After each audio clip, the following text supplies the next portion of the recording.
True love never ends. It simply transforms into understanding. The suffering of separation is the teacher that shows us the way to non-attachment. Forgiving doesn't mean forgetting. It means freeing the heart to love again. Clinging to the past is like holding burning coals. You're the only one who gets burned.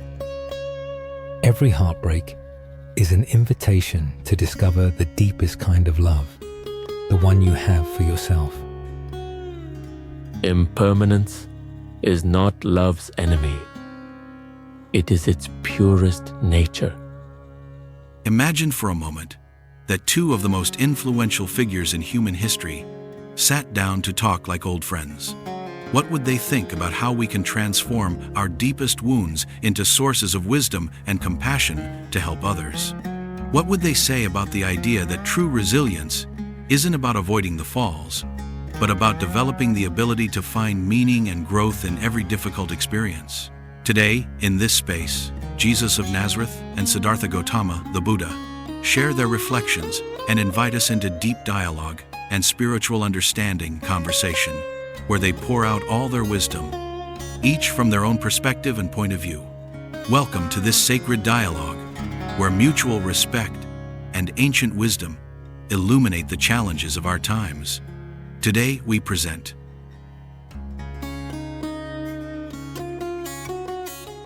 My dear brother Buddha, today I want to speak with you about something I see constantly in human hearts. The deep pain they feel when a romantic relationship ends. It's as if a part of them dies. I've seen people lose faith, not just in love, but in life itself. I remember during my time on Earth, many clung so tightly to their relationships that when they ended, they fell into despair that seemed endless. I wonder, how do you understand this particular form of suffering? Jesus, you've touched on one of the most revealing aspects of the human experience. What you describe is perfectly understandable through the lens of the suffering I identified as inherent to existence. You see, the pain of a romantic breakup is especially intense because it combines several forms of attachment. Attachment to the person, attachment to the identity built within the relationship, and attachment to the future imagined together. It's as if three ropes holding up the bridge of their happiness are cut at once.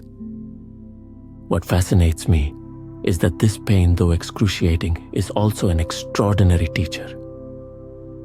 It viscerally reveals how impermanence operates in our lives. A breakup is like a mirror reflecting the transient nature of all things. Don't you think it's in moments like these that human beings become more open to spiritual awakening? Yes, exactly, brother. It's as if a broken heart becomes more permeable to grace. In my experience, I've seen that when someone goes through a breakup and manages to look beyond the immediate pain, they can uncover a deeper and more authentic capacity to love. But what concerns me is that many get stuck in bitterness or resentment. It's as if they take their pain and turn it into armor, just to avoid being hurt again. How can we help them see that a broken heart can also be a heart opened wider? Your question goes to the heart of transformation, Jesus. The difference between getting stuck in pain and using it as a doorway to wisdom lies in understanding two key principles: non-attachment and acceptance. When I speak of non-attachment, I don't mean becoming cold or indifferent. I mean loving without possessing, valuing without clinging. It's like admiring a flower in a garden. You can love it deeply without needing to pluck it. Non-attachment in a breakup means honoring what once was without demanding it to continue. But this process requires something you know very well: compassion. First toward oneself, for having loved so deeply that it now hurts. Then toward the other person, recognizing that they too are navigating turbulent waters. And finally, toward the situation itself, understanding that there are no villains in this story, only human beings learning how to love. Still, I know you offer a unique perspective on forgiveness. How do you see the role of forgiveness in healing from heartbreak? Forgiveness, my dear Buddha, may be the greatest gift we can give ourselves and to the one who hurt us. But let me be clear, forgiveness is not weakness, nor does it mean forgetting or justifying the harm done. Think of it this way. When someone hurts us in a breakup, it's like a thorn being driven into the heart. Resentment is like gripping that thorn and pressing it in deeper. Forgiveness is the brave act of removing it, cleaning the wound, and allowing it to heal. I've seen people carry the pain of heartbreak for years, even decades, as if it were a precious treasure. But that treasure is really a chain that ties them to the past and keeps them from receiving the love waiting for them in the present. True forgiveness takes time. It requires tears, anger, and walking through the full process. It's not something that happens overnight, but when it finally comes, it's as if the soul breathes freely for the first time in a long while. So how do we help people understand that forgiving doesn't mean being naive or letting themselves be hurt again? Jesus, you bring up something vital. True forgiveness and wise non-attachment don't make us naive or vulnerable to harm. On the contrary, they give us clarity to set healthy boundaries from a place of self-love, not fear. It's like the difference between a young tree that bends with every breeze and a mature tree with deep roots. The mature tree can sway with the wind without breaking. It can withstand storms. The wisdom that comes from well-processed pain gives us that flexible strength. When someone goes through a breakup and does the inner work, understanding their patterns, healing their wounds, genuinely forgiving, they develop what I call compassionate discernment.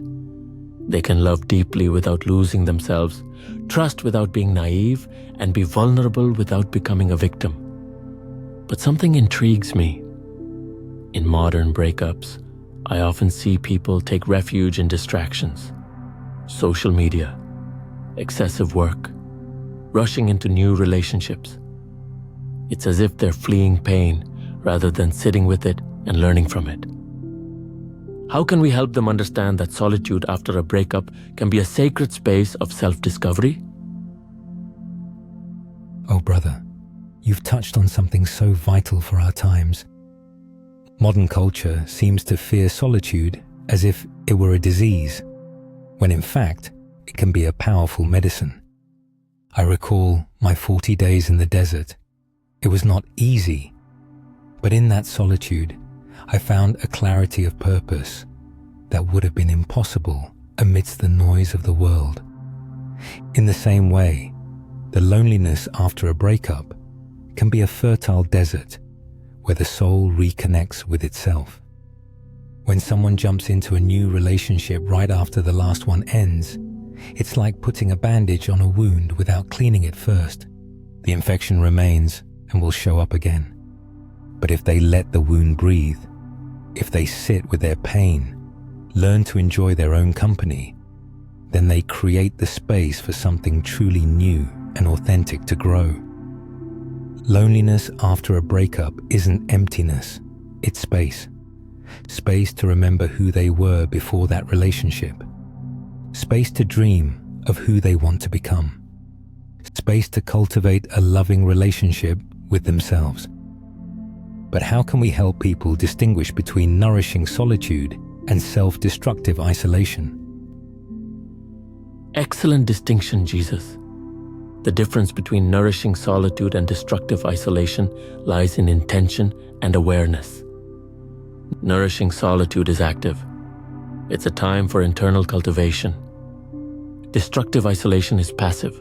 It's an escape masked as withdrawal. In nourishing solitude, one shows up for themselves with compassionate curiosity, asking, what am I really feeling? What patterns do I see in my relationships? What do I need to heal in myself? It's like a gardener who examines the soil carefully before planting new seeds. In destructive isolation, a person hides from themselves, distracts with superficial entertainment, or sinks into harsh self-criticism. It's like locking yourself in a dark room and refusing to open the windows. The key, as you mentioned, is cultivating a loving relationship with oneself. This means treating yourself with the same kindness you'd offer a dear friend in crisis. It means speaking to yourself with encouragement, not punishment. But there's something I'd like to explore with you. I've observed that many people confuse true self-love with narcissism or self-indulgence. How would you explain the difference between authentic self-love and an inflated self-esteem that's actually masking insecurity? What an important question, Buddha. The difference is as subtle as it is essential. True self-love is like a lamp that illuminates without blinding. It recognizes both our virtues and our limitations.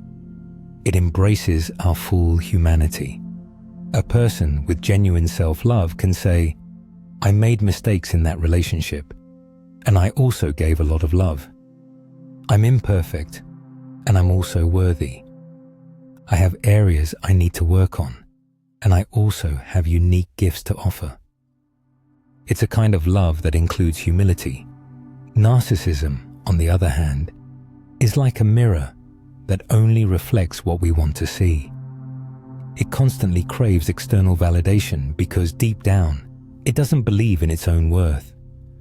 A narcissist after a breakup will say, he/she didn't deserve me, or I did nothing wrong, avoiding all responsibility or growth. Authentic self-love sounds more like, I deserve love, and I also want to love better. This experience taught me something valuable about myself that I can use to create healthier relationships. It's the difference between building a castle in the sky and building a house with a solid foundation. The castle may look impressive from afar, but it crumbles in the first storm.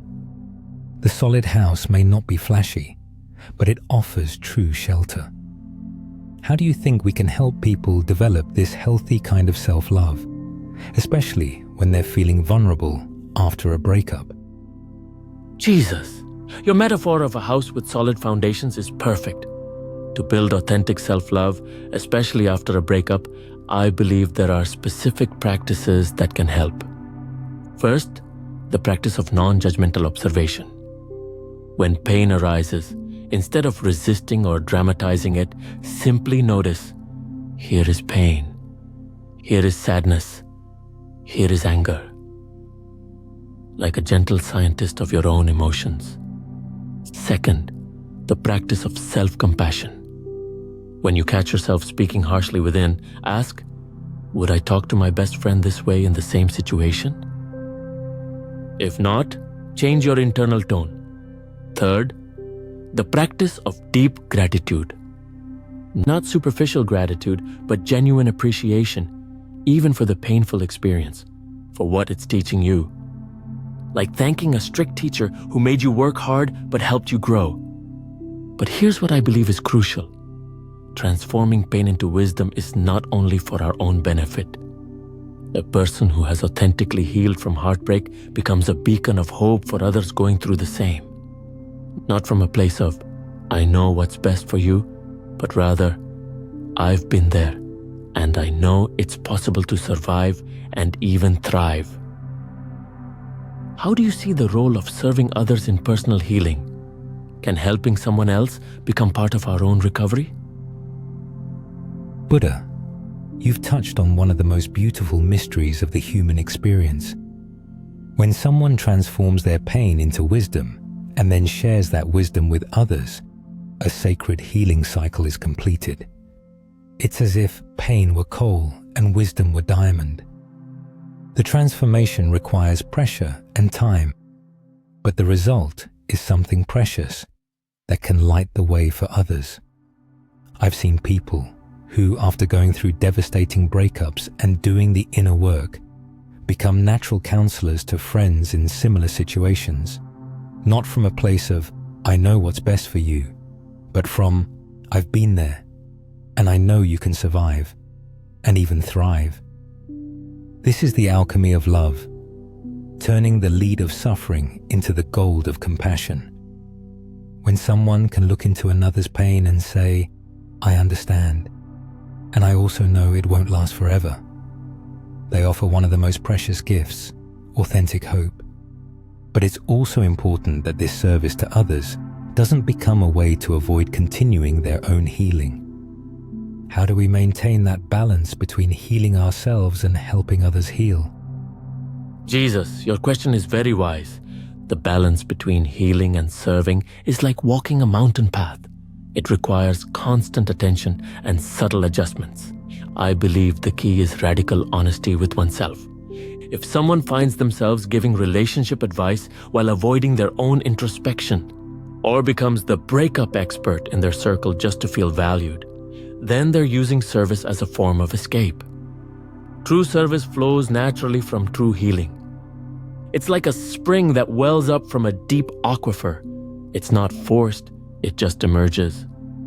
When someone has done real inner work, sharing their experience feels natural, not obligatory. But there's something I'd like to explore in these final minutes. After all this healing, detachment, forgiveness, and growth, what does new love look like? What does it mean to love after a breakup and come out wiser? Buddha, this may be the most beautiful question of all. New love after a truly processed breakup is like a garden that's been carefully prepared. The soil has been tilled, the weeds removed, and now it's ready for even more beautiful flowers to grow. A person who has genuinely healed loves with more freedom, because they no longer need another to complete them. They love more deeply because they've learned to embrace their own shadows and can accept those of another.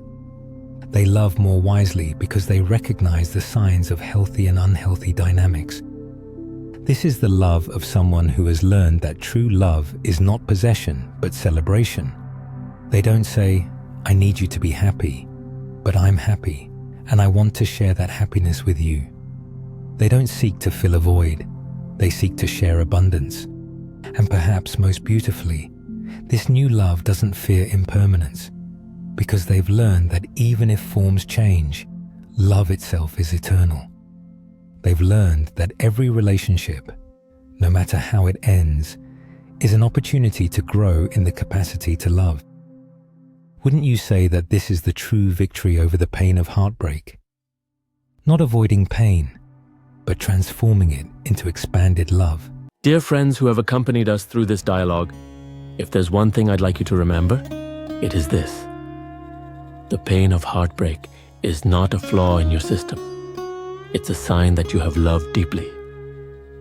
And that capacity to love deeply is your superpower, not your weakness. A breakup is not the end of your love story. It's the chapter where you learn to write an even more beautiful one. Trust the process. Be patient with yourself. And remember, the same impermanence that causes pain today will bring new opportunities for love tomorrow. And I would add, dear brothers and sisters, your broken heart is also an open heart. Don't close it out of fear. Keep it open with wisdom. Every tear you've shed has watered the garden of your soul, preparing it to bloom in ways you can't yet imagine. Remember, you deserve a love that celebrates you, supports your growth, sees you fully, and still chooses to stay. And to receive that kind of love, you must first give it to yourself.